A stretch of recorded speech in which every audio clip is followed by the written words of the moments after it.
Imagine going to vote in a very important race. But when you look at the ballot, there are two candidates with the same name from the same party. It'd be a little confusing, right?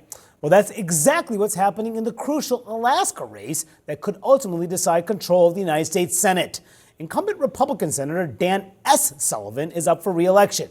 And there's an 11th hour ad also running as a Republican, and his name is Dan J. Sullivan. The only differences on the ballots will be their initials. And that could have enormous ramifications because the state has an open primary where the top four vote getters all advance to the November election. Republicans fear that both men could end up in the final four and effectively split, handing the election to the Democrats' well-funded candidate, former Congresswoman Mary Peltola. The challenger, Dan J. Sullivan, did not respond to our many calls about his campaign bid, but he just gave an interview to his hometown newspaper saying, quote, "I have every right to stand up and do this," and he called himself a, quote, "pragmatic Republican centrist." I caught up exclusively with Senator Sullivan, who accuses Democrats of being behind all of this, something they firmly deny.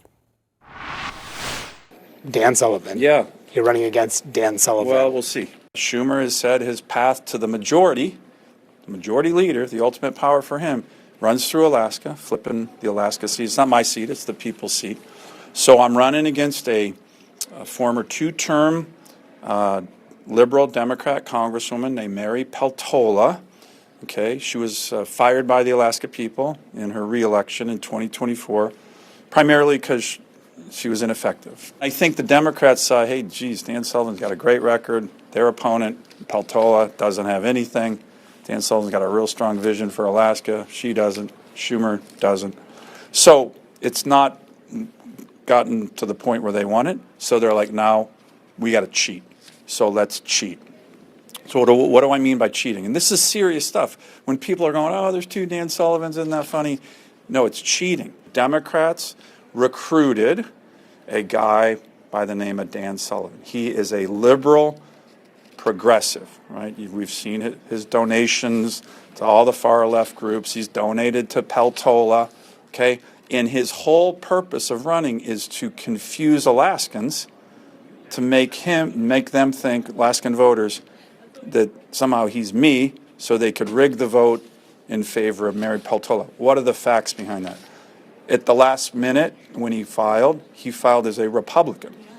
He's not a Republican. It's kind of a joke. Of course he's not a Republican. But he filed as a Republican because he wants Dan Sullivan with an R, and I'm Dan Sullivan with the R. Everybody knows me as the Republican. So they want that there, okay? So that's just false, right? And it's meant to confuse Alaskans. Then, when he filed, his campaign logo, his letterhead, his website, all had my campaign logo that I've had for 13 years, right? So he stole it.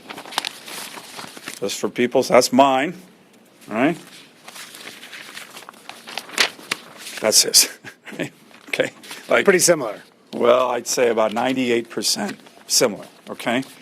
So that why would he do that? To confuse Alaskans on who, is the me or him. And then finally, and this gets interesting in your world, when he put out his big press release, when he was running with my stolen logo on it, we did the metadata search on it, and the press release was actually written by a Democrat consultant, well-known, who the New York Times, in two different articles, describes as a Peltola supporter. So he's Democrat consultant, Peltola supporter, writing the press release of this guy, the sham candidate. So this is just corruption. Could this succeed? Are you worried that this could succeed and end up costing you your seat?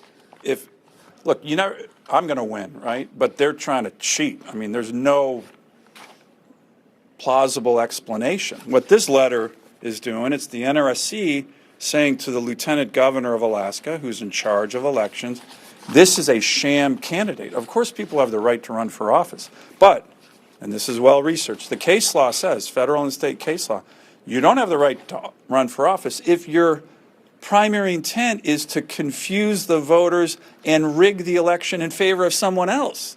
And that's exactly what this guy's doing, with the support of the Democrats and a Peltola campaign supporter. If somehow the DSCC or Schumer or Gillibrand knew about this, or were okay with this, or maybe even orchestrated it, my view is this would be a scandal of the highest order. I mean, like, politics is a dirty business, people will say. It happens. People have tried to do things like this in the past. Trump tried to overturn the 2020 elections. There are things that happen. This is politics. What do you say to people who say that this is just the way things are?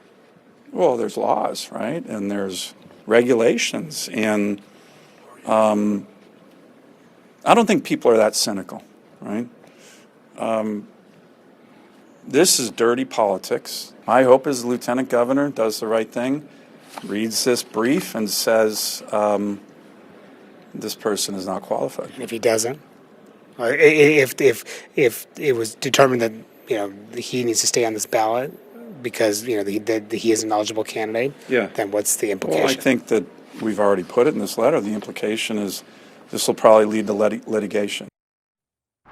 All right, my panel is back. Now, just first, for the record, the Democrats, we polled all the top Democrats in Alaska and in Washington. They're all denying that they had any involvement in getting Dan J. Sullivan, the challenger, into this race. This is what the Peltola campaign told us. They said they had no involvement with either Sullivan campaign.